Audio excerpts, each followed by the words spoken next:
Sewaktu kecil, saya sering diceritakan oleh para pini sepuh, para mbah-mbah saya bahwa Indonesia suatu hari nanti akan menjadi negara yang sangat makmur. Hal ini adalah bagian dari banyak nubuah. Nubuah adalah sesuatu kejadian yang meramalkan masa yang akan datang tentang bangsa Indonesia. Sama seperti Rasulullah Muhammad SAW sewaktu menggantikan nama kota kecil yang namanya Yastrib, yang penduduknya sebagian besar buta huruf, di mana dia menyatakan suatu hari nanti kota ini akan menerangi dunia. Dan beliau mengawalinya dengan mengubah nama kota tersebut menjadi Madinah Al-Munawwaroh atau kota yang bercahaya. Menjadi kota ilmu, menjadi kota agama, menjadi kota pembawa penerangan. Itu adalah nubuah yang Rasulullah hadirkan untuk penduduk Yastrib dan untuk dunia. Di Indonesia, dalam narasi Prabu Jayabaya mengatakan juga hal yang sama. Indonesia akan menjadi negara makmur, Kertora Harjo atau sejahtera, ijo royo-royo, ketika semuanya tentram dan tertata. Bagaimana menatanya? Maka ada 4 hal yang menjadi ciri awal kemakmuran Indonesia. Prabu Jayabaya menyatakan, 1.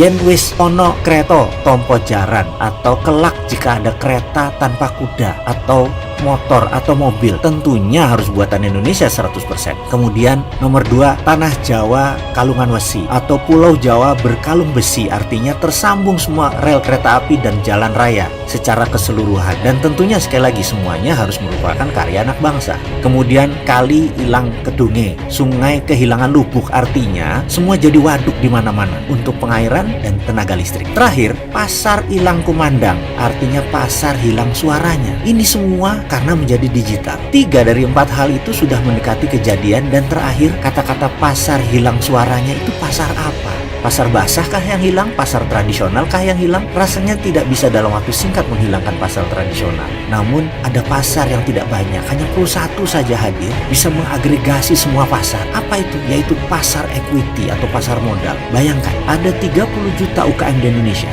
yang memerlukan modal, dan ada 50 juta individual investor yang kecil-kecil yang memerlukan pasar UKM tersebut. Apa yang terjadi kalau yang dimaksud Prabu Jayabaya adalah pasar equity untuk UKM? Ini adalah pasar yang dahsyat karena menghubungkan dan menggabungkan 60% komunitas di bawah bergandengan tangan menyelesaikan masalah keuangan, baik keuangan UKM dan keuangan individu. Ini bukan pinjaman berbasis bunga. Pasar equity adalah pasar pembiayaan berbasis bagi hasil.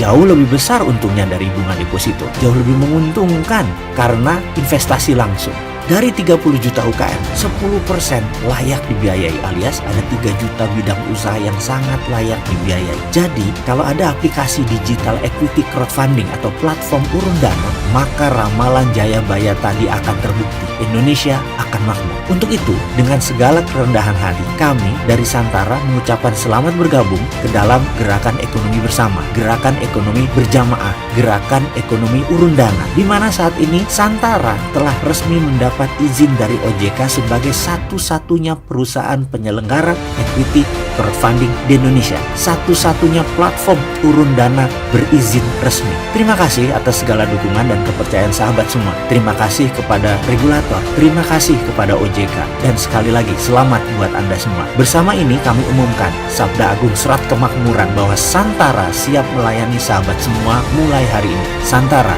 equity crowdfunding pertama berlisensi OJK. Saya secara pribadi dan kami semua mengajak Anda untuk ikut bersama-sama naik kapal kami, bergabung dalam rencana men-skill up ekonomi Indonesia. Klik santara.co.id.